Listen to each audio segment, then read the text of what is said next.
En esta oportunidad vamos a abordar el tema de la prisión preventiva y debido a que hemos tenido una reciente audiencia el día lunes, muy importante y resaltante en nuestra realidad peruana. Entonces nos acompañan el día de hoy el doctor Julio Rodríguez Delgado y el doctor Carlos Sábalo, quienes son profesores de la escuela y además especialistas en Derecho Procesal Penal. Vamos a dividir este conversatorio en dos partes y una tercera con intervenciones. En la primera parte me gustaría abordar un poco de los conocimientos previos que ya tenemos, un recordar de lo que es la prisión preventiva, los diversos elementos y sobre todo estas particularidades de las variaciones, ¿no? A una comparecencia con restricciones y lo que en su momento han sido las normas de conducta y requerimientos previos. Para en una segunda intervención analizar más el caso de la audiencia del día lunes de la señora Fujimori y de compartir opiniones al respecto de lo que terminó diciendo el juez al final de la audiencia. En una tercera ronda ingresaríamos a las preguntas del público, así que les invitamos a que puedan realizar sus preguntas por el chat o el icono de preguntas y respuestas. Vamos a comenzar entonces esta primera ronda con la intervención del doctor Julio Rodríguez y procedemos luego con el doctor Carlos Sábalo. Listo, muchas gracias, Lelio. Otra vez muchas gracias a la Escuela Garantista. Para mí siempre es un placer este momento. Saludos al doctor Ábalos, un momento de intercambio de ideas, de opiniones, etc. Lo que sí, Leslie, te ruego me digas, supongo que debo contar con unos 15 a 20 minutos, como suele ser. Sí, así es, correcto, entre 15 a 20 minutos. Perfecto. Me ciñiré el tiempo y me ajustaré a los requerimientos para que pueda haber espacio, sobre todo para las preguntas, que es la parte que a mí me parece siempre la más interesante y la más seguro, sin ninguna duda, esperada por muchos. En ese orden de ideas, yo voy a comenzar a hacer simplemente una revisión de algunos de los temas más neurálgicos de la prisión preventiva, vinculados obviamente al trabajo, creo yo, más importante y más destacado que ha hecho la Corte Suprema en el Acuerdo Plenario 1/2019, y mencionar lo que ya César San Martín ha repetido como ponente en la casación 50-20-20 de Tacna, que es así de este año, ¿no? Donde vuelve a reafirmar los criterios utilizados en el Acuerdo 1/2019, para destacar sobre todo los detalles correspondientes al peligrosísimo y a cómo debe valorarse de manera clara esta exigencia. Yo ya lo he mencionado en la escuela, yo lo he dicho en algunos conversatorios que me han invitado, incluso del Ministerio Público del Poder Judicial. Yo discrepo abiertamente de la tesis de la realización de la audiencia como el día de hoy se lleva a cabo en diversas instancias jurisdiccionales. ¿Por qué estoy en desacuerdo? Porque en primer lugar se comienza a debatir el fumus delicti comici. Y cuando se comienza a discutir este primer elemento, en la práctica sucede algo que es importante destacar. Ya lo han dicho históricamente, y esta es una línea de pensamiento que no tiene de ninguna manera, y peor aún en los últimos años en el país, posibilidad de discrepar de ella. Es decir, la importancia que ha comenzado a tener la posibilidad de que los procesos penales vayan a conocimiento masivo, ¿no? El involucramiento de los mass media, los medios de comunicación social, en la noticia criminal y en el procedimiento, ha generado sin ninguna duda su injerencia en el magistrado. Entonces, estos procedimientos que son considerados, entre comillas, emblemáticos, etcétera, que son transmitidos por diversas plataformas comunicacionales, lo que generan es que al momento de debatir el fumus delicti comici, pues se genera una percepción ciudadana de que ese sujeto es culpable. Porque recuerden ustedes que el estándar que se exige en nuestro país, y al cual yo estoy evidentemente en acuerdo absoluto, de sospecha fuerte, sospecha vehemente, es decir, el grado más alto de sospecha, porque estamos todavía bajo el ropaje, bajo el paraguas de la presunción de inocencia, le exige al fiscal llevar a debate una serie de elementos que permitan darle sustento a su requerimiento de prisión preventiva. Lamentablemente, cuando se comienza por el fumus delicti comici, inmediatamente la población, que obviamente no tiene por qué saber derecho penal, los medios de comunicación, peor aún, que saben menos de derecho y casi nada de derecho penal, comienzan a hacer conjeturas, porque lo primero que tienen a la vista es el desarrollo de todos los elementos de convicción que buscan individualizar al sujeto como presunto autor del delito. Entonces, la percepción que se van a llevar inmediatamente es que ese sujeto ya es prácticamente culpable, y es por eso que lamentablemente en los medios, cuando se otorga una prisión preventiva y se dice que por una agresión sexual le han impuesto 9 meses de prisión preventiva, viene el primer reclamo popular, ¿no? Le han puesto 9 meses, pues se ha violado a una menor de edad, ¿cómo le pueden haber puesto 9 meses? Y esto es obviamente por el desconocimiento supino que tienen del derecho penal y por el error de comenzar por el fumus delicti comissi. Yo no dudo que es pieza fundamental el fumus delicti comissi, pero no es la más importante la prisión preventiva. Todos los procesalistas lo reconocen, el mismo acuerdo lo establece. Ustedes pueden leer lo que escribe Arsenio Oré, lo que escribe César San Martín, lo que escribe Alberto Bovino, lo que escribía Mayer, Binder, Asensio Mellado, nos podemos aburrir de citar autores. Y todos uniformemente dicen que el presupuesto fundamental para poder establecer la presencia de una prisión preventiva es el peligrosismo procesal. Entonces, ¿por qué no se comienza por el peligrosismo procesal? Yo sería de la idea de comenzar por allí porque habría menos exposición del imputado ante los medios de comunicación, ante la opinión pública, y no se genere dos efectos desfavorables. Primero, la afectación profunda a la honra, y en segundo lugar, el condicionamiento, y creo que ese es el más importante, el condicionamiento del magistrado a partir de la presión que puede hacer determinado sector de los medios de comunicación social de un lado o de otro. Lo pueden condicionar o para no otorgar una prisión preventiva cuando ésta es merecida, o lo pueden presionar para otorgar una cuando ésta es absolutamente innecesaria. Entonces, no dudo de que la sospecha vehemente, la sospecha fuerte es nuestro estándar, pero hay que ubicarla, creo yo, dentro de una lógica en donde sea, sin ninguna duda, el elemento menos importante. En ese sentido, conforme lo establece el acuerdo, yo coincido absolutamente en la idea de que ahí el debate tiene que ser absolutamente integral, es decir, el debate respecto a la vinculación del sujeto al tipo tiene que valorar necesariamente tanto presupuestos objetivos como subjetivos. Y eso es lo que muchísimas veces no se presenta, es decir, una ausencia de la individualización de estos presupuestos y respuestas lamentables de algunos magistrados que dicen que no es momento para discutir, por ejemplo, imputación objetiva, que no es momento para discutir, por ejemplo, la presencia de dolo o de culpa como elemento subjetivo del tipo, y menos aún, dicen algunos, esto no es momento para discutir si estamos ante un supuesto de exculpación o de disculpa de acuerdo a la teoría del delito. Y esto es peligroso, ¿por qué? Porque evidentemente esos elementos lo que van a establecer es que más allá de que exista un hecho que pueda subsumirse en un tipo, estos elementos en debate pueden hacer ver que tal vez, o en primer lugar, no hay vehemencia probatoria, y en segundo, o sospechosa, perdón, y en segundo lugar, no existe subsunción adecuada, íntegra al tipo penal. Que pueden haber indicios para investigar el hecho, seguramente, pero no los indicios necesarios que lleven a la necesidad de establecer una medida coercitiva de carácter personal tan gravosa o la más gravosa como es la prisión preventiva.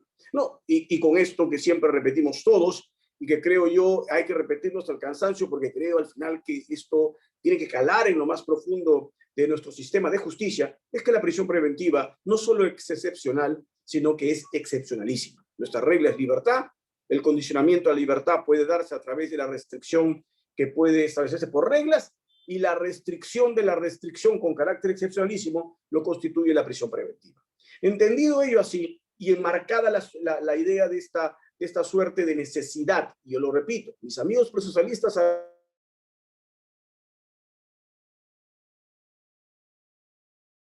decirlo, la teoría podría existir, no sería ni siquiera posible sin teoría del delito. Entonces, lo primero que hay que estructurar es una adecuada teoría del delito, como lo dice el acuerdo, ¿no? Y a partir de la construcción de los elementos que vinculen al sujeto como autor, basados en las exigencias de tipicidad objetiva y subjetiva, y verificar eventualmente si en el caso concreto pues se tiene algún elemento que neutralice la tipicidad. Ahí yo tengo siempre una discrepancia, porque si tenemos la presencia de un elemento que neutralice la tipicidad, el acuerdo no menciona, pero es importante destacarlo. Yo sé que César San Martín tiene ese criterio porque César fue el que me enseñó Derecho Penal 1 en la universidad y él seguía el texto de parte general del profesor Mipuch, es que la presencia de un supuesto de negación de la tipicidad, es decir, la presencia de una causa de justificación, ni siquiera debería merecer el inicio de una investigación preparatoria. Porque si tenemos una causa de justificación, el hecho es atípico. Y un hecho atípico no puede ser siquiera investigado de forma tan exhaustiva que no pase simplemente por el filtro de la investigación preliminar. Y si se comprueba la existencia de un supuesto de justificación, pues el hecho sin más es atípico, no debería proseguir. Y menos aún la posibilidad de que respecto a ese hecho exista una prisión preventiva.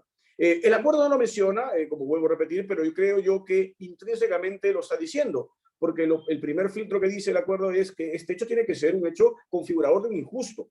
Y si el hecho está sujeto a una causa de justificación, pues el hecho no configura injusto alguno. En segundo lugar,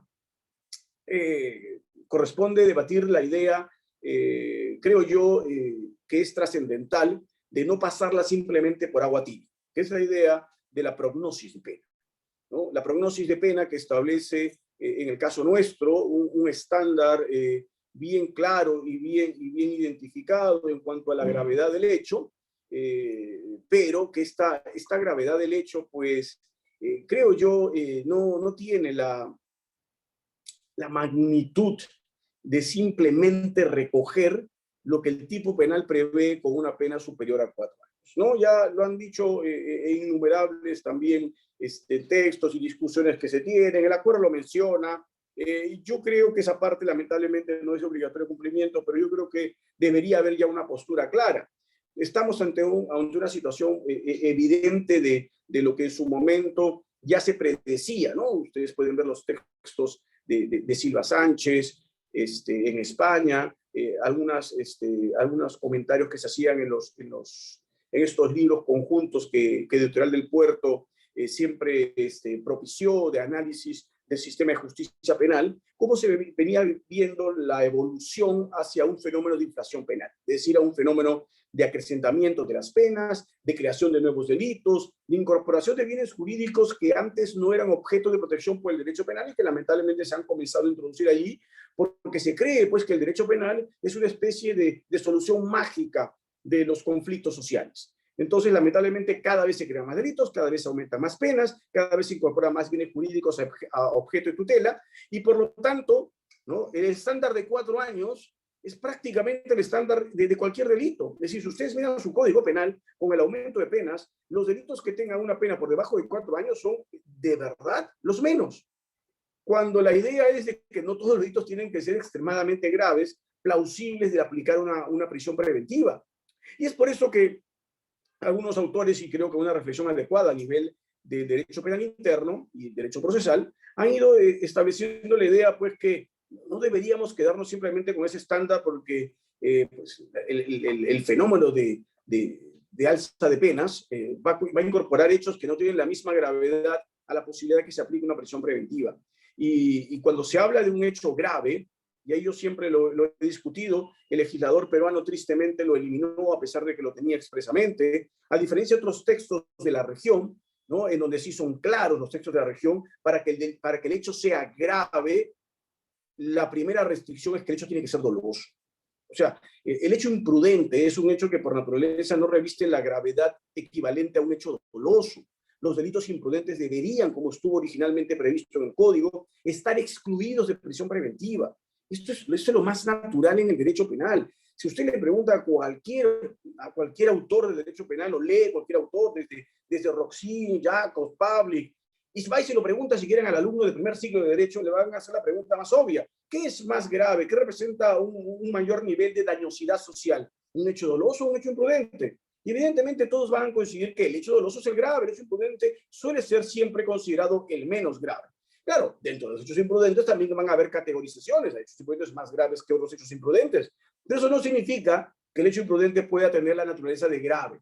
Acá, sobre texto de evitar que determinados actos en la conducción de vehículos motorizados permitan que se escape el sujeto realizador del injusto, pues permitieron la posibilidad de aplicar prisión preventiva, cosa que evidentemente a mí me parece absolutamente un error, porque desde la perspectiva evidentemente técnico-jurídica, un hecho imprudente no es grave y debería estar excluido absolutamente de la posibilidad de una prisión preventiva. Hay otros mecanismos que aseguran la presencia del imputado con una evidente eficiencia y que no se requiere acudir a una medida tan gravosa que tiene que estar circunscrita a esos delitos. Y la gravedad, además, como lo han mencionado varios, pues debería elevarse, pues porque 4 años es cualquier delito, deberían estar en estándares para hablar de gravedad. Necesaria una prisión preventiva que sea por encima de los 4 años, como dice el código, pero por encima de los 4, a partir de 8.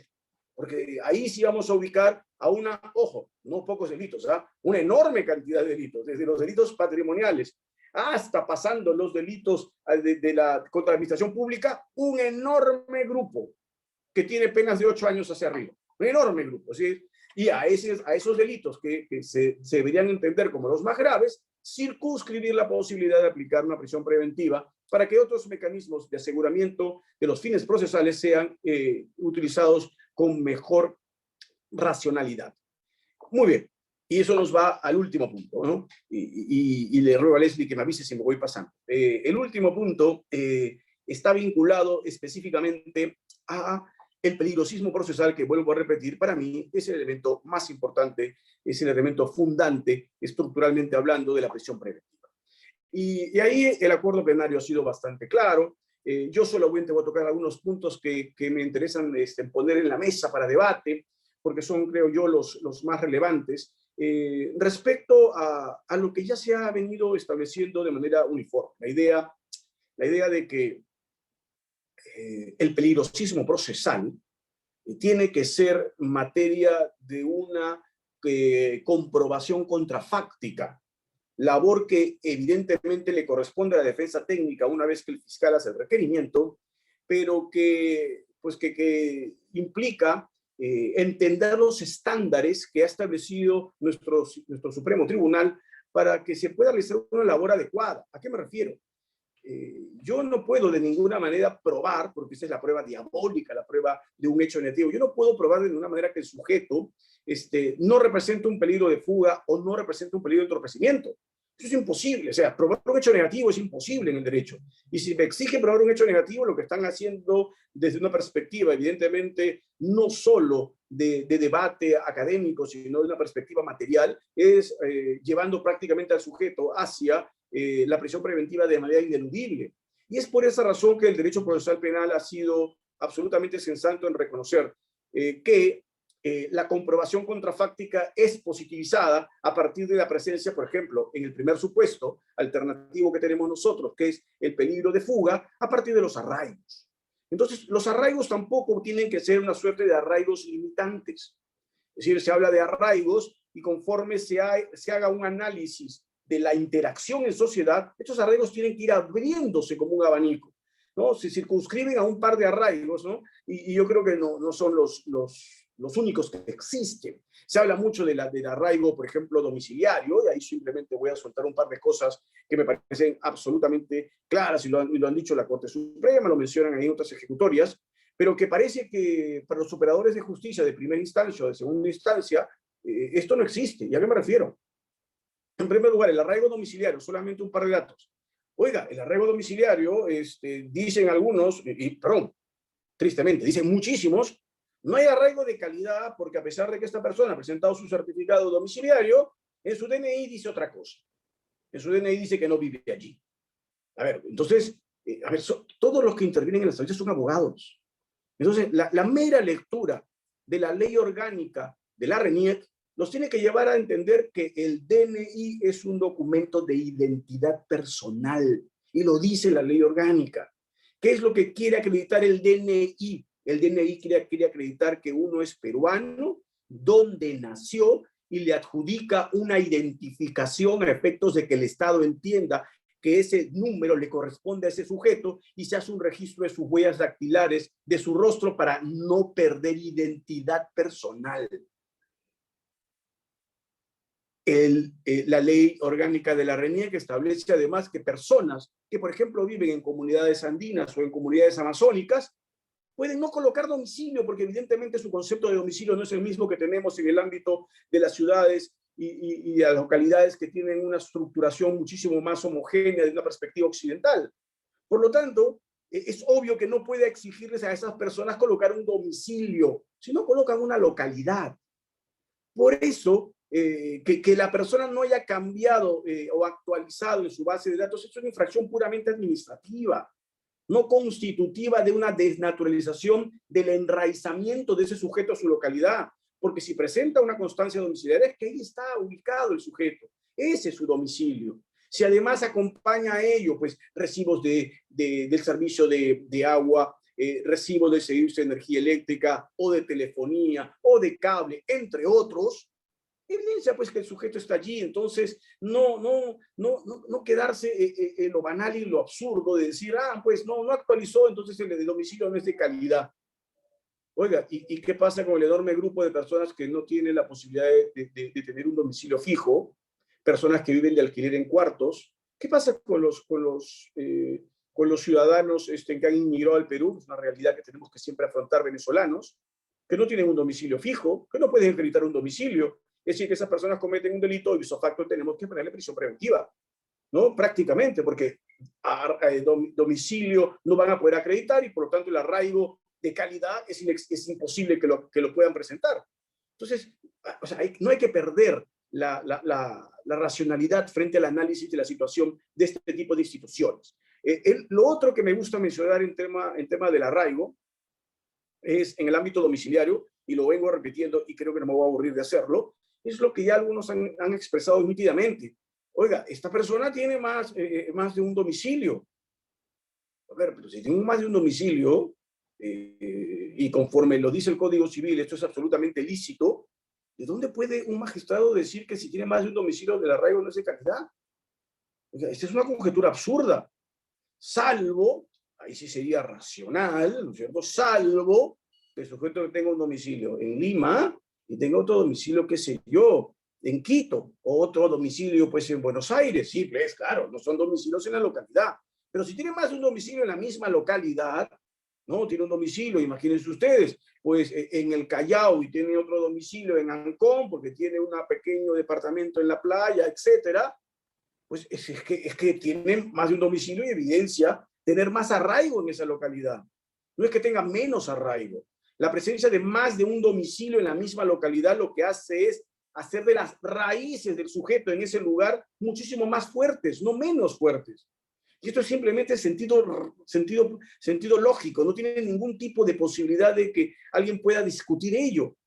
Pero claro, cuando se busca dar a la prisión preventiva, sin ninguna duda, su aplicación casi automática, pues obviamente se presentan este tipo de análisis absolutamente irracionales que no soportan, pues como diría Robert Alexi, ni siquiera la lectura de las dos primeras palabras. Y eso pasa en la práctica, lamentablemente, con una infinidad de resoluciones. El otro tema del arraigo que me gusta siempre mencionar es la idea de esta exigencia que se han establecido, que tenga personas a su cargo. Oiga, pero esto tiene que estar básicamente vinculado a la situación del sujeto. Es decir, ¿cómo le voy a pedir a un chico de 20 años al cual están imputando un delito que tenga personas a su cargo? ¿Cómo le voy a pedir, evidentemente, a una persona que decidió no casarse, decidió no tener mujer, pero ahí están sus padres, ahí viven sus padres, que sus padres tienen sus propios ingresos, y esta persona no tiene, pues, a nadie de cargo? O sea, no tiene a nadie de cargo, no tiene arraigo familiar. Y esto es absurdo, ¿no? O lo otro, oiga, no tiene matrimonio, no tiene hijos, sí, pues, pero imagínense ustedes que es una persona que es gay, es homosexual, y no quiere tener hijos, pues evidentemente porque tiene una relación de ese tipo. A esa persona voy a establecer que no tiene arraigo familiar si tiene, pues, mamá, papá, hermanos, sobrinos, etcétera, pero no va a tener hijos. Y no tiene matrimonio porque evidentemente es una persona homosexual. Entonces, esto es absurdo, esto es absolutamente discriminatorio, pero así sucede en la práctica. Y eso es triste, porque se están realizando estándares en donde no se está permitiendo que estas personas puedan, pues, en alguna forma, acreditar que su vinculación, enraizamiento con su familia, no depende de que tengan o no tengan un matrimonio, de que tengan o no tengan hijos, o que tengan carga. O sea, eso es absurdo, pero bueno. Y lo otro es el otro tipo de arraigos. Los arraigos que pasan debajo del radar, y lamentablemente pasan debajo del radar, acá en el Perú. Yo alguna vez lo he argumentado y evidentemente me ha sorprendido porque no ha sido de recibo. Yo lo he conversado con amigos míos, profesores españoles, y me decían, bueno, eso que tú estás planteando suena lógico. ¿A qué me refiero? Oiga, esta persona tiene una serie de arraigos y hay un grupo de arraigos que se llaman arraigos sociales, ¿no? Un poco más amplios. Arraigos sociales como cuál. Oiga, esta persona es parte de un club social. Pero acá siempre se entiende parte de un club social, de un club privado, ¿no? Persona es socio del Real Club, del Club del Bosque, del Regatas, esas cosas. Pero esa no es la única manera de tener arraigo en clubes sociales. Clubes sociales pueden ser asociaciones, por ejemplo, numismáticas, asociaciones filatélicas, puede ser una persona miembro de un club regional, arraigado en su localidad, puede esta persona ser parte de un club de fútbol, como me decían mis amigos españoles. Oiga, no solo eres miembro de un club de fútbol, sino puedes ser además miembro de una barra oficial de ese equipo. ¿Qué está evidenciando todo eso? Arraigos sociales. Eres miembro de la junta vecinal de tu barrio, arraigo social. Es decir, te has afiliado a la biblioteca de tu localidad. Bueno, el que tú seas miembro de la biblioteca de tu localidad sigue siendo también un arraigo social que tiene que tomarse en cuenta. Todo eso identifica que el sujeto está enraizado en ese lugar.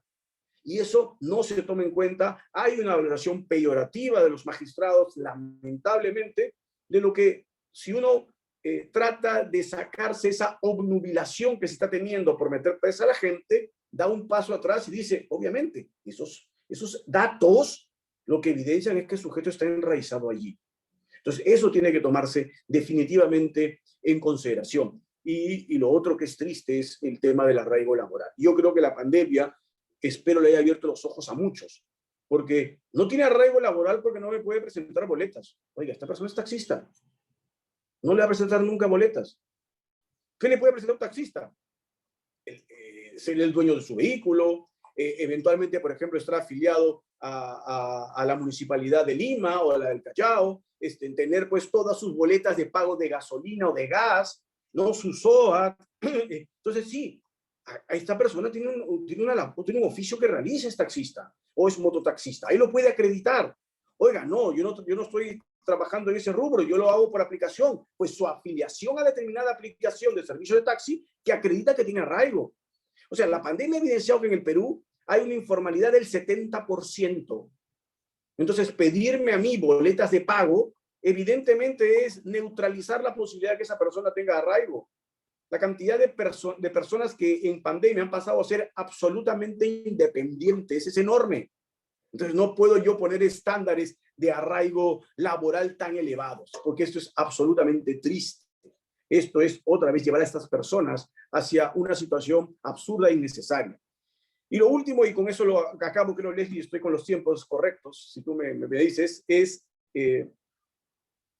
lo que se pasa por agua tibia, ¿no? Que es lo que tristemente pasa en el Perú. Se pasa por agua tibia la fundamentación adecuada de el test de proporcionalidad. A ver, la idea, y lo menciona el acuerdo plenario, la idea es que esto implique una individualización del sujeto. O sea, la adecuación al test de proporcionalidad acaba siendo simplemente un copy-paste, ¿no? de las citas de autores de Robert Alex, y algunos citan a Roxin, a Mirpuch, a Schunemann y a otros más, pero ninguno hace la subsunción con el caso concreto. O sea, tienen que decirme por qué en ese caso concreto, ¿no? Se cumple con el test de proporcionalidad. ¿Por qué en ese caso concreto la pena es necesaria, la prisión preventiva es necesaria, es idónea, es adecuada, es la proporcional a los fines del proceso? Para ese sujeto. No copiar lo que dicen estos autores, ponerlo al final y decir que se cumple con el test de proporcionalidad. Eso no es una adecuación individualizada. Eso simplemente es pegar, ¿no es cierto?, de una resolución a otra. Y si ustedes comienzan a analizar los pedidos de prisión preventiva del Ministerio Público, en esa parte, todos son iguales. Eso no es admisible, pues evidentemente tienen que individualizar. Y eso es absolutamente vulnerante de una debida motivación, en mi opinión. Y el juez debería decirle, usted no ha analizado test de proporcionalidad, señor fiscal. Y eso es tan exigible como fumus delicti comissi. Entonces, bajo esas líneas es que yo abro el debate desde mi perspectiva, Leslie. Muchísimas gracias y espero haber respetado los tiempos. Muchísimas gracias, doctor. En un tema tan amplio, definitivamente hay muchas cosas que decir. Entonces le damos el pase ahora al doctor Ábalos. Gracias. Buenos días, doctor Julio. Buenos días a todos. Yo en parte voy a aprovechar la exposición de doctor Julio, porque ha dicho algunas cosas que me parecen sumamente interesantes. De inicio, quisiera iniciar con una generalización. Lamentablemente en nuestro país, una es la concepción que se tiene de la prisión preventiva y sus fundamentos en las resoluciones del Tribunal Constitucional, de la Corte Suprema y en sus acuerdos plenarios, y lamentablemente otra es la concepción que se tiene de la prisión preventiva en los órganos jurisdiccionales de menor jerarquía, que se alejan notablemente, mientras más abajo vamos, mientras a primera instancia vamos, se alejan notablemente de lo que se ha establecido como criterios orientadores, muchas veces vinculantes por parte de la Corte Suprema y del Tribunal Constitucional. Y esto genera situaciones, pues, de presiones preventivas indebidas, abusivas, arbitrarias, que en algunas ocasiones, cuando logran llegar al Tribunal Constitucional, cuando logran llegar a la Corte Suprema, en su generalidad son revocadas, son cuestionadas, ¿no? Entonces, esta es una situación que debería llamarnos a la reflexión de por qué tenemos estas dos realidades respecto a la prisión preventiva. Y en ello entiendo yo, pues, que todavía no existe un suficiente estudio, análisis, entendimiento, manejo de aquellos criterios que están fijados en las sentencias del Tribunal Constitucional y en las sentencias de la Corte Suprema. Dicho esto, voy a pasar yo a dar mi opinión, mi modesta opinión, respecto a algunas de las cosas que me parecen sumamente importantes que ha hecho el doctor Julio. En primer lugar, el tema de el orden de la discusión de los elementos. Me parece esta idea sumamente trascendental y particularmente no se me había ocurrido, pero desde otra perspectiva, una perspectiva similar a la del doctor Julio, pero me parece que para efectos de lo que se busca, otra perspectiva incluso podría ser mucho más importante para una adecuada aplicación de la prisión preventiva. El doctor Julio nos dice que hay un problema con el orden de discusión de los elementos, que él considera que primero debería discutirse el peligro procesal, porque ello aleja al juez de las presiones que podría tener respecto de lo que la sociedad ha apreciado en cuanto al primer elemento, aquel donde tú evalúas si hay graves y fundados elementos de convicción de que el delito se ha cometido por parte de la persona a la que se está procesando y a la que se le está pidiendo la prisión preventiva. Sin embargo, yo creo que hay otra perspectiva que incluso resulta mucho más importante, que es la perspectiva del propio juez. En los órganos jurisdiccionales de nuestro país, una vez que el juez se convenció de que la persona ha cometido el delito que considera grave, es muy altamente probable que considere necesaria la prisión preventiva y que la evaluación del peligro procesal sea simple y llanamente una justificación de algo que ya decidió sobre la base de que la persona es penalmente responsable o es altamente probable que sea penalmente responsable. Entonces, el juicio de peligro procesal, el análisis de peligro procesal, no es ya un análisis de los factores de peligro procesal razonable, racional, sino es meramente una justificación formal de una posición que el juez ya tomó al haber considerado que esa persona ha cometido un delito que generalmente es un delito grave.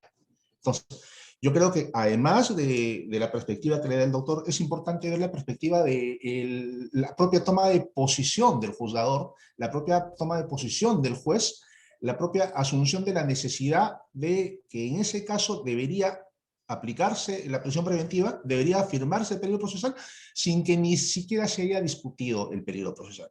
Y yo sí creo que una forma de neutralizar, que igual no la he evaluado en su plenitud, con tranquilidad, con las posibilidades para la reflexión que da el tiempo, vuelvo a decir, no la había pensado antes, pero una forma que me parece interesante, una propuesta interesante de alejar el juicio de peligro procesal, de esta influencia negativa de la discusión sobre si existen graves y fundados elementos de convicción, es, por ejemplo, discutiendo, como dice el doctor, discutiendo primero el peligro procesal.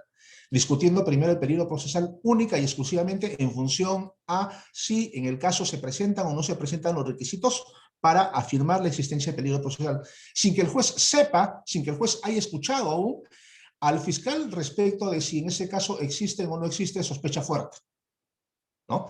Eso me parece que le da mayor garantía a la discusión del componente central de la prisión preventiva, que es el peligro procesal.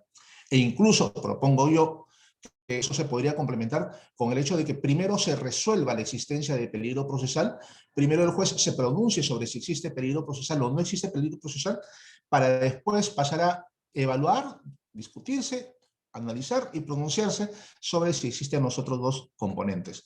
Me parece que esa sería una forma en la que se podría coto a esto que se ve en el día a día de la aplicación de prisiones preventivas, en donde lo más importante, en contra de lo que dice la teoría, en contra de lo que dicen los derechos de las personas, en contra de lo que es la función de la prisión preventiva, lo más importante no es en el fáctico el peligro procesal, que es lo que debería haber fundamentado la prisión preventiva, sino que es más bien si la persona aparenta ser responsable penalmente o no lo aparenta, y vuelvo a decir, en la práctica, en el fáctico, la afirmación del peligro procesal no es sino una justificación que el juez considera necesaria frente a la comprobación de que una persona ha incurrido en responsabilidad penal.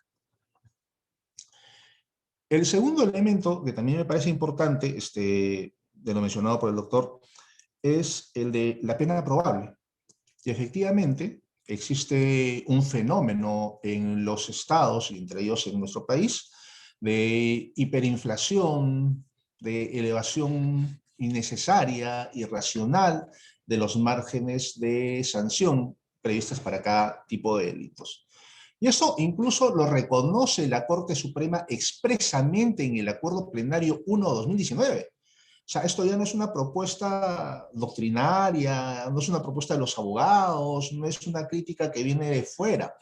La propia Corte Suprema en el Acuerdo Plenario 1/2019 hace referencia a que existe una hiperinflación en las sanciones previstas para los delitos, y es por eso que la propia Corte Suprema establece, sugiere que la pena probable que debería proyectarse o pronosticarse para justificar una prisión preventiva no debe ser una pena probable, sino menor a 10 años de privación de libertad. Entonces, el propio Acuerdo Plenario 1/2010 sugiere que solamente debería poder dictarse en esta condición de hiperinflación penal las prisiones preventivas en los casos en los cuales la pena supera los 10 años de privación de libertad, los casos realmente graves. Y esto creo yo que se debería complementar con algo que César San Martín afirma. César San Martín, en una entrevista del canal del Poder Judicial, él dice que la prisión preventiva debería reservarse para los casos más graves, o los casos graves.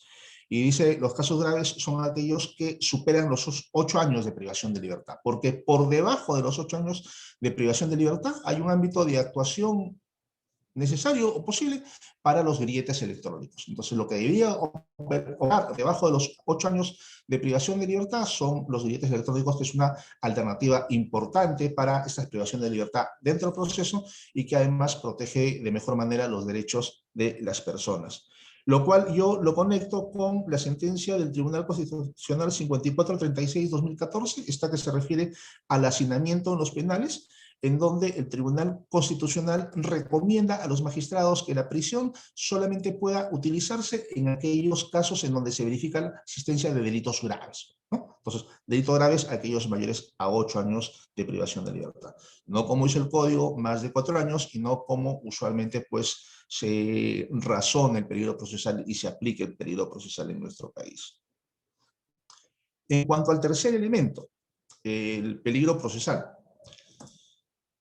nos dice el doctor Julio Rodríguez que hay un problema en el tema del peligro procesal, que no se puede probar un hecho negativo. Yo no puedo probar que no representa peligro procesal. Acá sí me voy a permitir discrepar abiertamente de él, ¿no?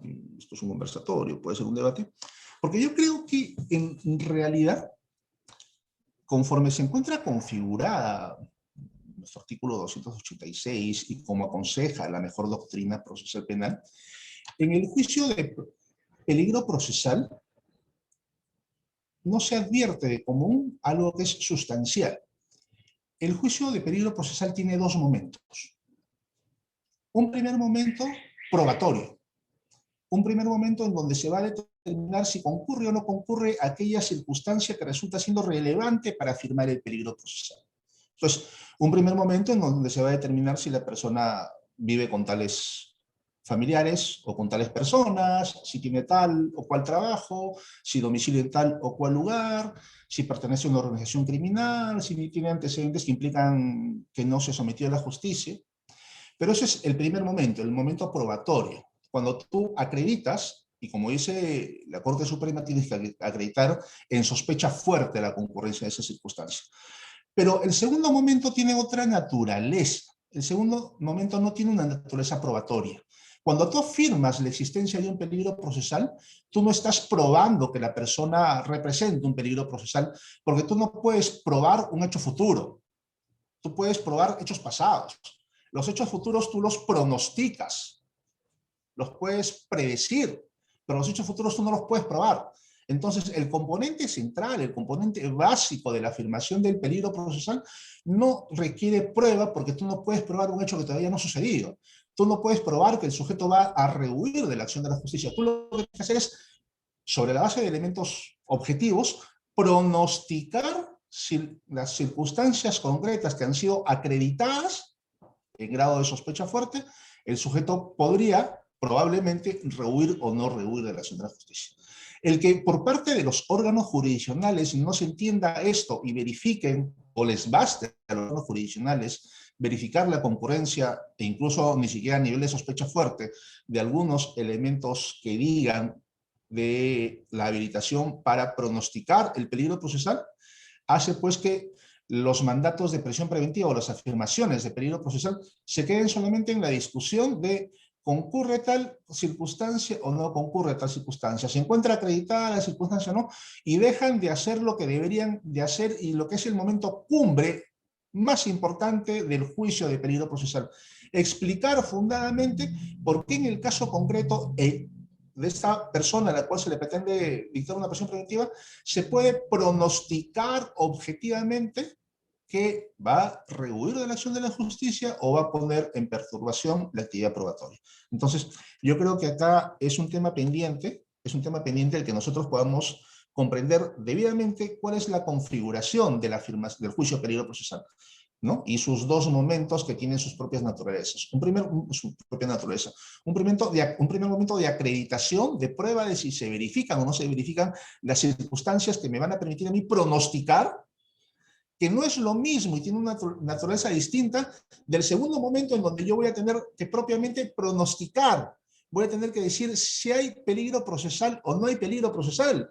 Y también es relevante acá saber cuáles son los criterios que puedo emplear yo para hacer un pronóstico que resulte legítimo, que resulte válido. Un pronóstico que, por ejemplo, en Estados Unidos se han propuesto fórmulas estadísticas, pero que también resultan criticables porque esas fórmulas estadísticas no pueden agotar la totalidad de situaciones que se podrían presentar y que dependen mucho de factores muy variables. Lo que razonablemente propone la doctrina procesal, y por ejemplo el profesor Tarufo, es que las mismas máximas de experiencia que se utilizan para acreditar los hechos hacia el pasado, para probar los hechos hacia el pasado, se puedan utilizar como criterios objetivos razonables para poder pronosticar ciertas situaciones, ¿no?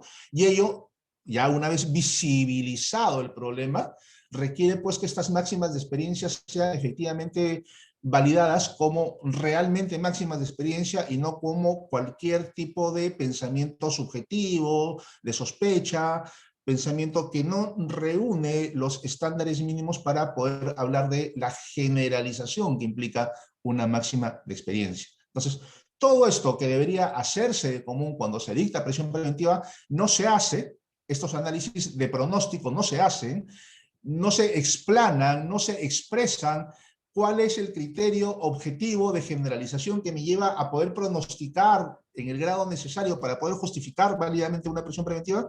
Porque hay una suerte de amalgamiento, hay una suerte de confusión y hay una suerte de un solo momento, un solo juicio, una sola evaluación del peligro procesal que se conforma con el hecho pues, de que se presenten las circunstancias que habilitan a pronosticarlo, pero no se cumple con realizar el pronóstico correspondiente, ¿no?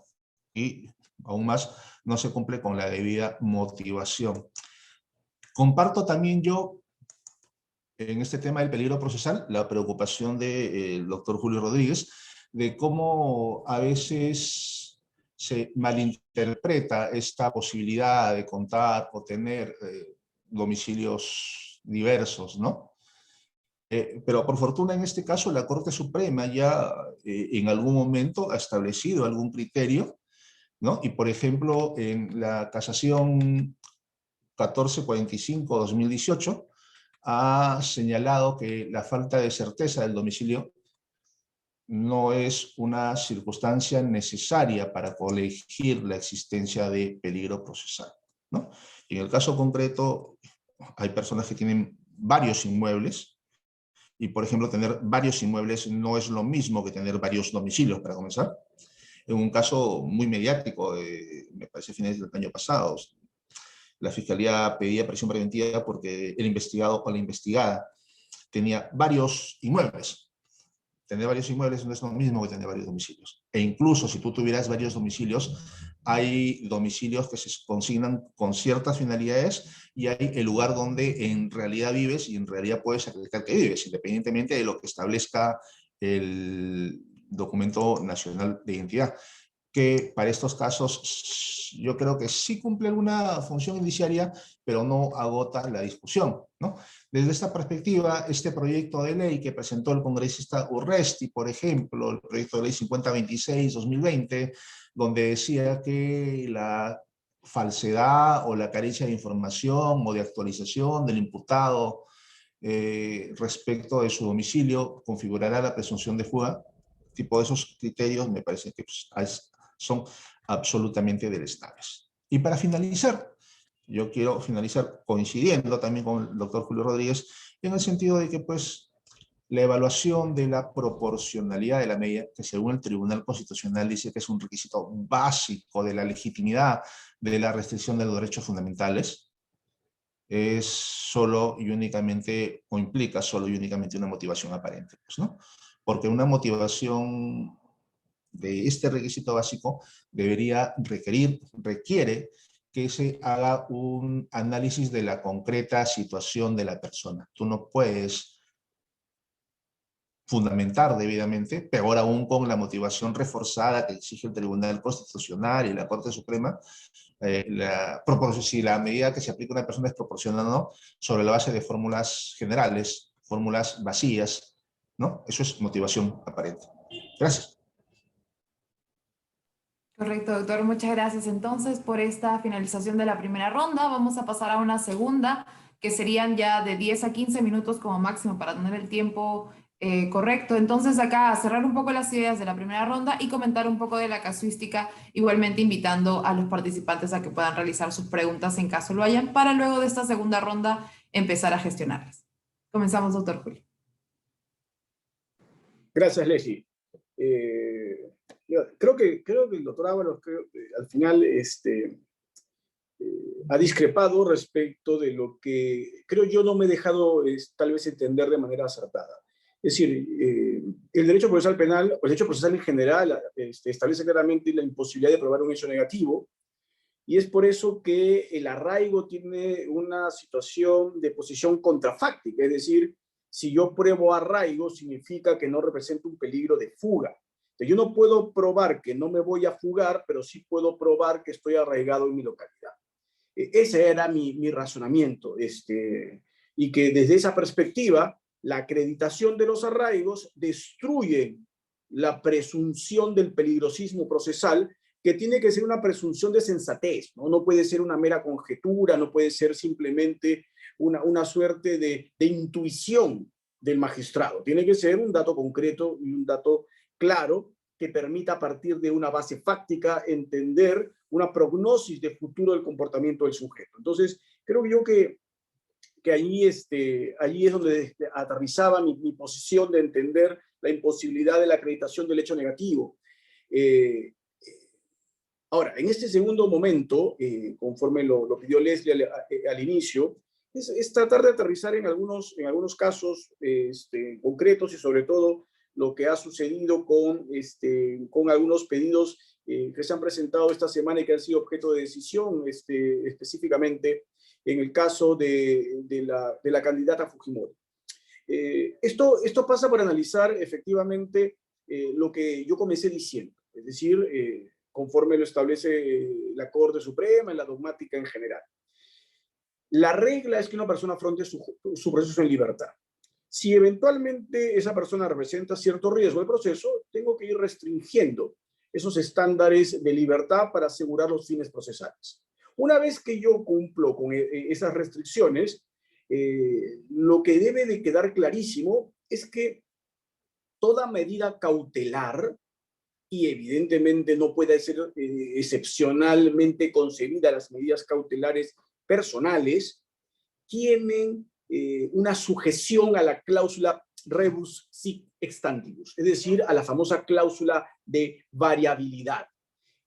La situación puede variar definitivamente en cualquier momento, y si esa situación puede variar, es obvio que la variación de la misma tendría que llevar a la decisión de cambiar la situación procesal de determinada persona. Es por eso que la Corte Suprema acertadamente ha señalado que cuando se trata del famoso peligro de perturbación, del peligrosismo de perturbación de la recopilación de elementos de convicción, esto exige una labor del Ministerio Público, que el Ministerio Público trate en el más breve término de asegurar esos elementos de convicción, de que se realicen los mismos y que de esta forma se destruya esta posibilidad de que se perturbe la incorporación de los mismos. En ese orden de ideas, resulta trascendental, por lo tanto, concederle al fiscal un plazo para que pueda ir ejecutando todos aquellos actos de aseguramiento. Y por eso la Corte Suprema dice, el peligrosismo de fuga es un peligrosismo que tiene una condición de variabilidad en el tiempo que puede ser incluso un poco más lento, pero la exigencia de la variación cuando se fundamenta la medida por perturbación probatoria, lo que va a exigir específicamente es que el lapso de la prisión preventiva tiene que acortarse y que tiene que haber una labor positiva de la Fiscalía para que recopile todo aquello que está en riesgo. Porque esa es su responsabilidad. El Ministerio Público tiene que asegurar los elementos de convicción. Entonces tiene que hacerlos en el más corto plazo, porque recuerden ustedes que la vida es la construcción suprema en nuestra sociedad, pero amarrado a la vida está la libertad. Ahí viene esta relación simbiótica que muchos reconocen, que no puede haber vida sin libertad y no puede haber libertad sin vida, y por lo tanto, en esta relación tan estrecha, se concibe a la libertad como el bien jurídico más importante después de la vida. Y es por eso que el Ministerio Público tiene la labor de asegurar estos elementos para que la libertad de la persona conculcada en virtud al peligrosismo perturbatorio se reduzca a la mínima expresión. En ese orden de ideas yo creo que tiene que ser concebido ello. Ahora, seguramente la involucración del sujeto dentro de una estructura criminal, es decir, dentro de un caso de crimen organizado, baja un poco las barreras para poder exigir la prisión preventiva por perturbación probatoria. Y eso es entendible conforme dice la Corte Suprema. Sí, definitivamente es entendible. Pero eso tiene también necesidad de acreditación de cierta base fáctica indiciaria importante. Primero, algún indicio altamente razonable de que se trata de una organización criminal. Pero ojo, de una organización criminal que tenga la posibilidad real de realizar actos perturbatorios. Porque tristemente hemos venido pues conociendo en los últimos años el forzamiento, desde mi perspectiva y desde mi opinión, obviamente, el forzamiento de la inclusión en la imputación de la posibilidad de que se trate de un delito en crimen organizado, ¿no? O sea, oiga, acá hay 3 personas, ya, crimen organizado. Pues que así no funciona. O sea, es que así no funciona el derecho penal. Ahí vuelve a haber un divorcio profundo entre la parte de derecho penal sustantivo y el derecho procesal penal. O sea, el que se cumplan con requisitos formales, superficiales, no significa que haya una estructura criminal que merezca la posibilidad de que se impute el agravante o el delito del 317. Esto exige además identificar todo lo que se ha venido diciendo también en la Corte Suprema y lo que dice la doctrina. Me refiero a una estructura criminal identificada con los líderes de la organización, con los mandos medios, con los mandos más bajos o mandos ejecutivos, materiales, y que se establezca la asignación de roles y funciones. Y una vez que se entiende que existe una estructura criminal, involucrar al sujeto en la estructura. Pero ahí viene el otro paso, porque ese paso ni siquiera se da. Ya, yo tengo una estructura criminal. La Corte Suprema dice que cuando un sujeto está involucrado dentro de la imputación de estructura criminal, pues hay una mayor proclividad a que se perturbe la actividad de prueba. Pero eso tiene que tener una base fáctica. Esa organización criminal tiene que tener la suficiente capacidad y los lazos para perturbar la actividad probatoria. Porque el mero hecho de que una persona sea parte de una estructura criminal no significa que pueda perturbar la actividad probatoria.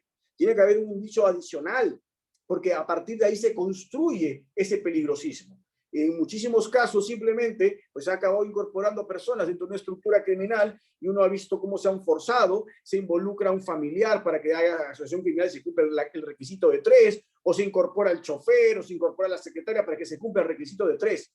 Oiga, a eso me parece a mí, en tratar de simplemente acomodar las cosas para que el hecho aparente una mayor gravedad y se lleve, ¿no es cierto?, prácticamente al abismo al magistrado de decidir por la prisión preventiva o por la prisión preventiva. Y eso creo que es un error que se presenta repetitivamente.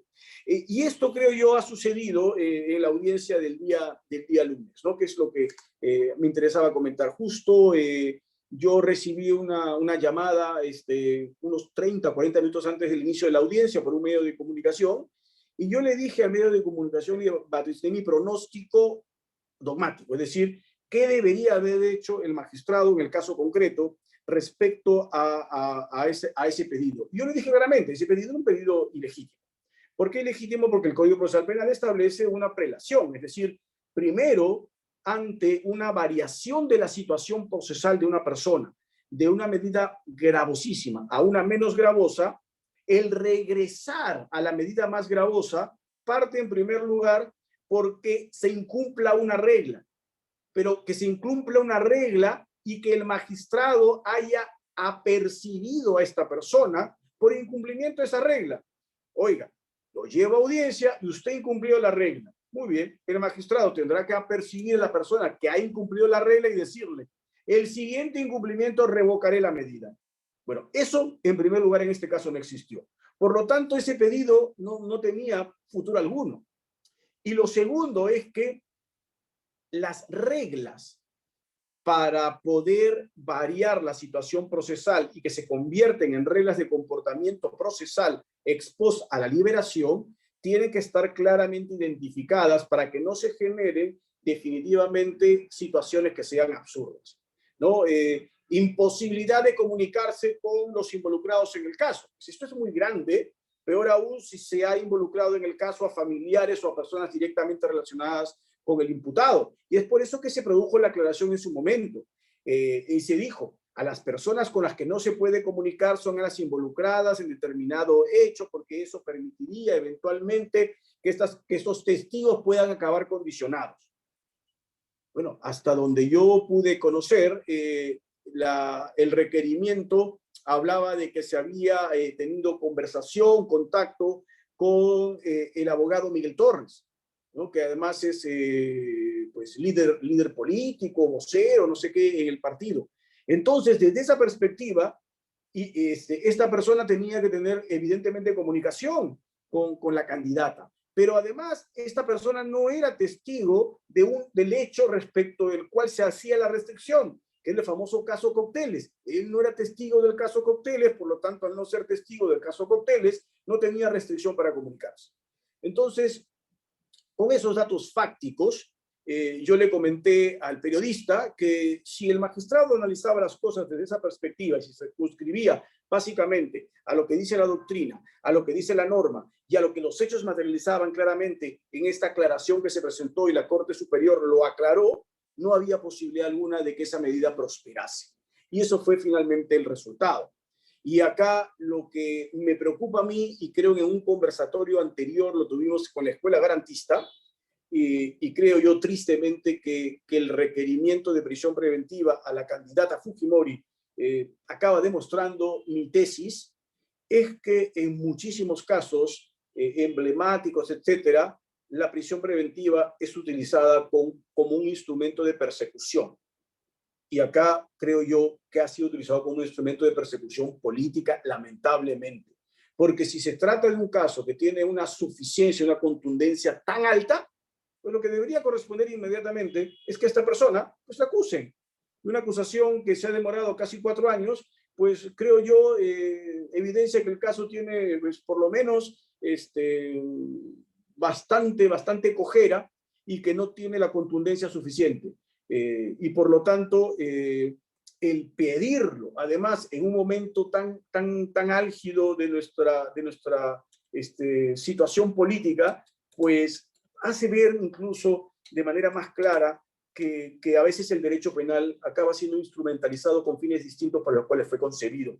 Y eso es lo que hay que rechazar, venga de quien venga. Es decir, si el derecho penal se utiliza, en este caso, por una autoridad funcional o se utiliza por alguna de las partes privadas, es inadmisible que el derecho penal se preste para supuestos ideologizantes. Y eso es una posición que he tenido yo históricamente y que nunca voy a cambiar. Cumplo con los tiempos, Leslie. Muchas gracias. Muchísimas gracias, doctor Julio. Entonces, procedemos a esta segunda intervención por parte del doctor Carlos Ábalos. Gracias, Leti. Yo quisiera empezar esta segunda intervención planteando que, así como se ha establecido la necesidad para el dictado de una medida de coerción de este tipo, es imprescindible hacer un análisis de proporcionalidad que, como ya vimos, ni siquiera se fundamenta o se hace de modo específico. Entiendo yo que también para establecer la medida que se va a aplicar y el grado de la medida que se va a aplicar, también debe haber un análisis de proporcionalidad que generalmente tampoco se hace. ¿Y por qué lo digo? Y aplicándolo yo al caso. Porque nosotros de común vemos que cuando se dictan prisiones preventivas, pero sobre todo cuando se dictan medidas de menor entidad, pero que implican también restricciones a los derechos, como son las comparecencias con restricciones, se hace un uso muy poco fundamentado, muy poco razonado de estas restricciones que se imponen. Por ejemplo, el ejemplo modélico, prohibición de comunicarse con los testigos, que pueden ser a veces peritos o coimputados. Esa es la restricción, así de general, como entiendo que inicialmente es en el caso de la señora Keiko Fujimori. Sin embargo, las medidas de coerción y antes las restricciones a los derechos de las personas deben tener un sentido, deben tener una finalidad, deben tener una justificación. Y desde esa perspectiva, la posibilidad de justificar el que tú interactúes con una determinada persona, entiendo yo que debe estar justificada en cada caso concreto por exigencias de su principio de idoneidad. A mí me restringe la posibilidad de comunicarme con una persona porque hay una finalidad que se persigue, porque hay una finalidad que se tiene que proteger, una finalidad constitucional además. Y eso no se puede, este tipo de evaluación y este tipo de justificación no se puede hacer y no se hace y no es correcto y no se respeta además cuando yo lo que impongo es obligación de no comunicarme con ningún testigo. Yo, respecto a los diversos testigos que forman esto, ningún testigo, no necesariamente voy a tener la misma capacidad de influencia o la misma posibilidad de variar o influir en sus declaraciones, si se hace desde la perspectiva de que no vaya yo a perturbar la fidelidad de sus declaraciones. Hay situaciones diversas que tienen que ser evaluadas, situaciones diversas que tienen que ser analizadas. Pero la práctica no es esa, pues, ¿no? La práctica es, hay una prohibición general de comunicarse con los testigos sin respetar esa necesidad de que la restricción a los derechos tiene que tener, por exigencia, el principio de proporcionalidad, y idoneidad, tiene que ser necesaria, tiene que tener una justificación constitucional, tiene que tener, cumplir un papel esa medida. Entonces, si yo, por ejemplo, y en este caso sí, pues la sala aclaró, si yo tengo un familiar cuya comunicación no va a impactar en su versión en el proceso, ¿qué sentido tiene que yo le restrinja al imputado la posibilidad de comunicarse? Pero eso no solamente se da respecto de los familiares, no solamente se puede dar respecto a los familiares, se puede dar respecto de la generalidad de testigos. Entonces, el debido respeto a los derechos de las personas, a la necesidad de proporcionalidad en la intervención del Estado, a la motivación de las resoluciones, requiere que se justifique respecto de cada testigo por qué yo podría impactar, yo podría influir, yo podría generar que de una versión que no se ajusta a la verdad. Lamentablemente esto no se hace y podríamos decir que no es una justificación válida, que sería muy complicado, muy trabajoso, muy engorroso justificar por cada uno de los testigos. Pero así como para el magistrado es muy trabajoso, muy engorroso, muy complicado justificarlo para cada uno de los testigos, tiene que pensarse en que se está ordenando la privación o restricción de un derecho de la persona. Entonces, el tema de privar los derechos de las personas no puede ser pues, un tema que no requiera esa acuciosidad, esa rigurosidad. Y en esa lógica también, a mí me parece que tampoco tienen sentido aquellas restricciones que se aplican sin una conexión de sentido a lo que se busca proteger. Y tampoco tienen sentido aquellos pedidos de revocatoria por la simple infracción formal de esas restricciones impuestas. Y yo recuerdo el caso de Pedro Pablo Kuczynski, en donde, como se le había prohibido entrevistarse con los medios, tuvo una entrevista con los medios y a partir de ahí se generó la posibilidad de revocarle, o por lo menos percibirlo respecto de este tipo de conducta. Yo me pregunto, ¿qué tipo de impacto tiene para perturbar la actividad probatoria que una persona se comunique con los medios? Yo particularmente no le encuentro mayor impacto que una persona, para perturbar la actividad probatoria, que una persona se comunique con los medios. Salvo que, pues, ya en un caso extremo, se puede aprovechar esa comunicación con los medios para darle algún mensaje a un testigo, a un coimputado, ¿no? Pero este es un caso más de película que un caso real. O salvo que yo aproveche esa comunicación con los medios para amenazar a algún testigo o coimputado. Pero por fuera de eso, en situaciones normales, en situaciones comunes, las restricciones de los derechos fundamentales tienen que estar asociadas, justificadas además, en las necesidades procesales que justifican restringir de sus derechos de las personas. Entonces, que no vaya a rehuir de la acción de justicia o que no vaya a poner en peligro la perturbación, la actividad probatoria.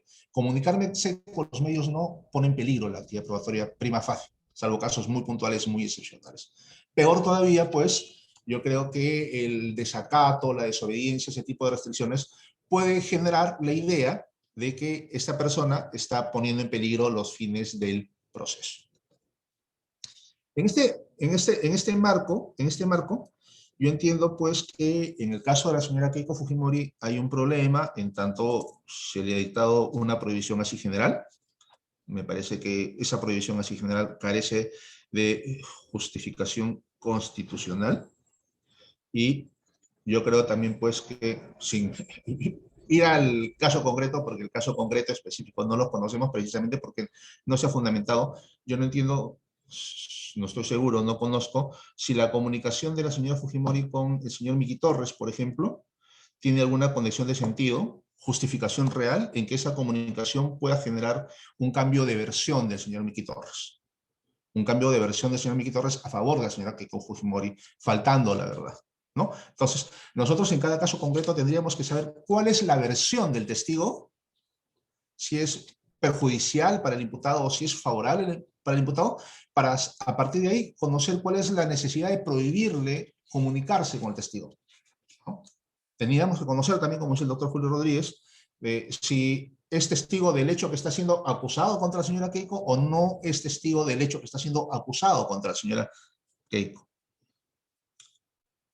Adicionalmente a ello, efectivamente, pues quienes un poquito conocen de derecho procesal penal, ya no a nivel de expertos, sino un poquito conocen de lo que es el código, sabían desde un primer momento que si no se ha hecho un requerimiento previo por incumplimiento de reglas de conducta, si no se ha hecho un apercibimiento previo por incumplimiento de reglas de conducta, no podría proceder una revocatoria, ¿no? Eso está previsto expresamente en el Código Procesal Penal. Ni siquiera requerimos acá ir a textos de doctrina, a las casaciones, ¿no? Entonces, era absolutamente previsible que este tipo de pedidos iba a fracasar.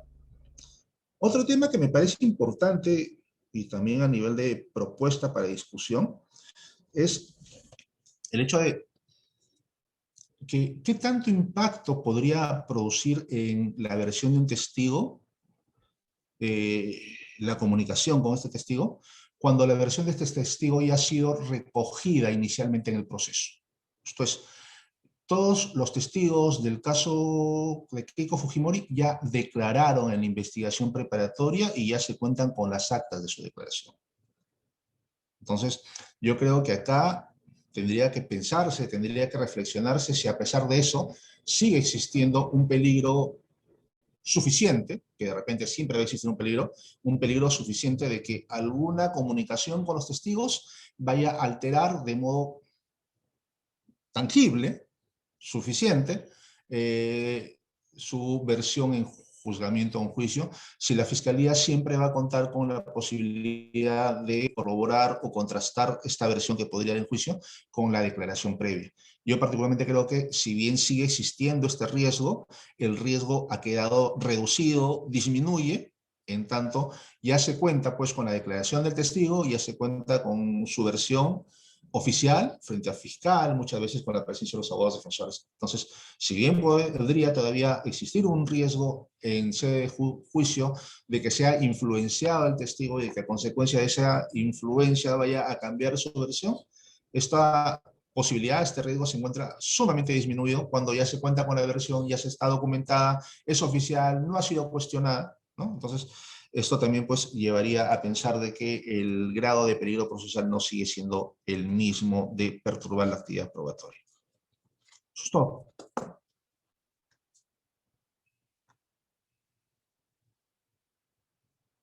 Correcto, a ver.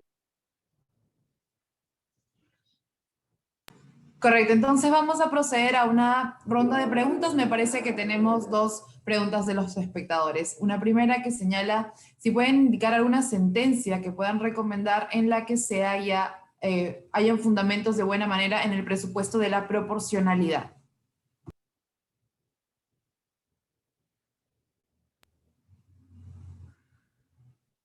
Leslie, yo no encuentro ninguna.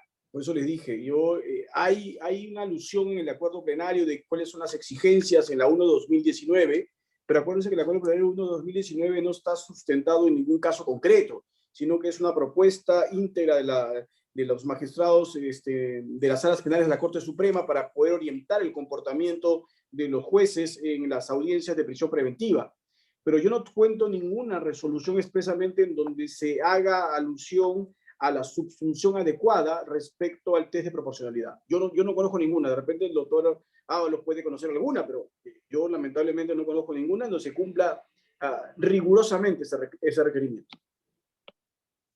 Bueno, yo estoy la misma, ¿no? Creo que es uno de los puntos más olvidados de lo que es la fundamentación de la prisión preventiva. Yo tampoco conozco una resolución en donde se haya hecho una motivación específica, concreta, individualizada al caso concreto y a las particulares circunstancias de la persona que está afrontando el pedido de medida. No conozco ninguna. Bueno, entonces esperamos que este conversatorio sirva para que empecemos a crear precedentes que consideren la proporcionalidad. Tenemos también el comentario de uno de nuestros espectadores que nos ve desde Bolivia. ¿En qué influyen los riesgos procesales, peligro de fuga y de obstaculización en la detención preventiva en el Perú frente a hechos fácticos y fallos relacionados a casos políticos con la realidad actual del manejo de esta medida, no solamente en el caso de la señora Fujimori.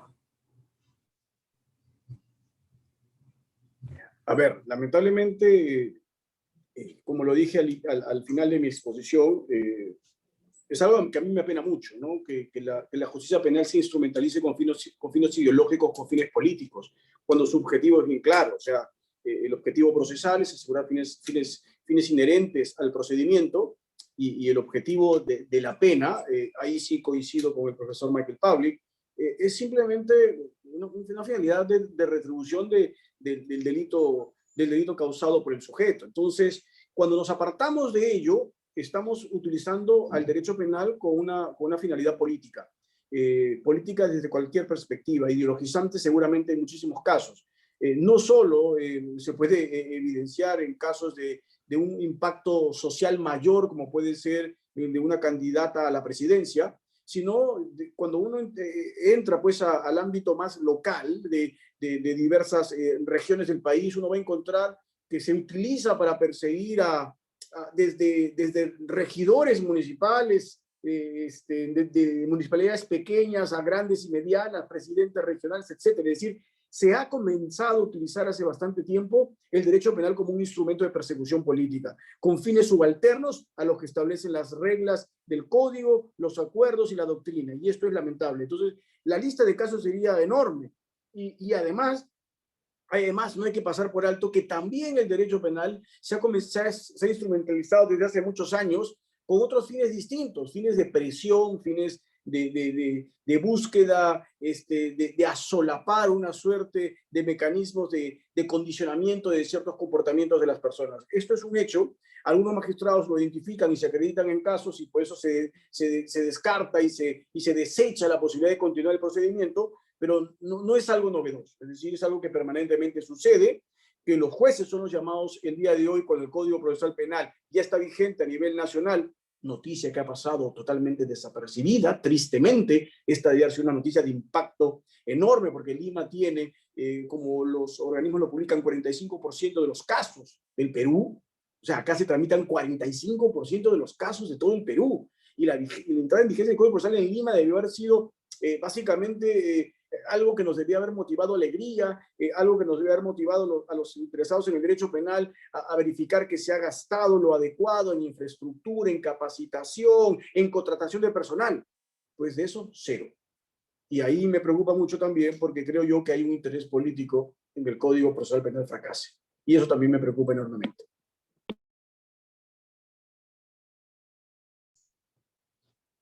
A ver, yo creo que es innegable el impacto, trascendencia de estos requisitos a nivel normativo, a nivel de lo que debería ser. Ahora ya, en el caso concreto, lo que yo tengo que decir desde mi óptica de las cosas, es que las cosas un poquito han mejorado.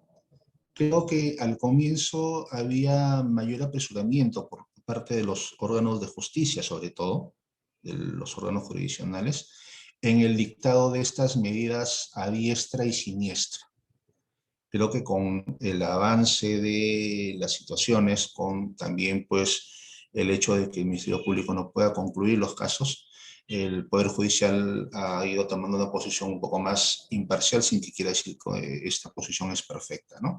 Si nosotros podemos corroborar, en los últimos tiempos ya no hay tantas prisiones preventivas como dictadas como existieron al inicio de este funcionamiento de los sistemas especiales que se encontraban dirigidos a perseguir a casos vinculados a derecho o a funcionarios públicos relevantes, principales de nuestro país. Yo sí, acá me permito discrepar, y creo que en ello me gana el haber sido fiscal, de la existencia de alguna voluntad política, digamos, mala, negativa por parte de los fiscales en la persecución o en la búsqueda de prisiones preventivas. Sin que diga que con ello necesariamente las prisiones preventivas que se piden, desde mi perspectiva, sean correctas, ¿no? Y yo conozco a algunos de los fiscales que están inmersos en estos casos, y yo creo que esto se explica más que por una utilización o empleo negativo, nefasto de una persecución política, que tampoco el doctor usó los términos nefasto, un exceso de celo. O sea, en ver ellos pues que está existiendo algo y que requiere una intervención por parte del Estado, por parte de los órganos jurisdiccionales, ¿no? Más allá de eso, yo sí, en ese exceso de celo, evidencio, he apreciado, y que los que todos hemos apreciado, sí, una utilización indebida de las prisiones preventivas o las medidas de coerción, las detenciones preliminares, no con fines políticos, sino con fines de doblegar a algunas personas para que se acojan a la colaboración eficaz. Eso sí he visto. En esto también tenemos que ser honestos. Así como no he visto, no he apreciado pues, un uso político negativo de estas situaciones, sí he apreciado en algunos casos, en algunas ocasiones, que se busca recurrir a la coerción, principalmente a las detenciones preliminares, para doblegar las voluntades, para quebrar voluntades y para que se acojan a colaboraciones eficaces. Cosa que, por más que también implique un exceso de celo, no me parece legítimo, porque me parece que es una suerte de tortura moderna, ¿no? Y la tortura pues no puede ser admitida de ninguna forma en lo que es un Estado de Derecho como que pretendemos tener, ¿no? Eso básicamente eran mis comentarios sobre este punto. Gracias, doctora Ábalos, por esa respuesta. Tenemos también un comentario de uno de nuestros estudiantes de la comunidad Cerejus, el doctor Richard Wallström, quien pregunta, ¿el juez realiza valoración probatoria de los denominados elementos de convicción?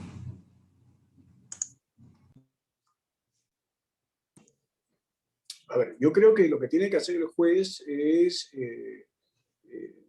diferenciar claramente el estadio procesal.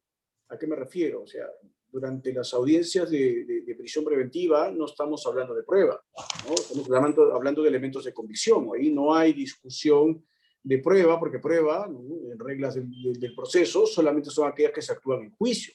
Acá tenemos elementos de convicción que nos llevan a estándares de sospecha, como lo ha dicho la Corte Suprema. Y el estándar de sospecha, pues, tiene varios grados, ¿no? Sospecha leve, media, vehemente o grave. Entonces, en virtud a esto es que para la prisión preventiva el estándar de sospecha, ¿no?, es de sospecha grave. Lo que se va a exigir durante ya el enjuiciamiento es obviamente la actuación de la prueba. Y la prueba actuada, lo que tiene que llevar al magistrado para obtener una condena, pues es evidente, ¿no? Es una certeza en el magistrado. Ojo, este es un debate que seguro podríamos tener después, un debate interesante, pero lo que a veces no entienden muchísimos, que es importantísimo que se deje en claro desde el primer momento. El juez lo que hace es escuchar a las partes y las partes frente al juez construyen en juzgamiento verdad por consensos. Porque no hay verdad histórica. O sea, el fiscal no es un arqueólogo, ¿no es cierto?, ni un historiador.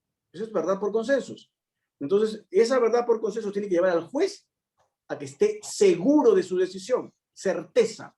A la menor duda tiene que absolver.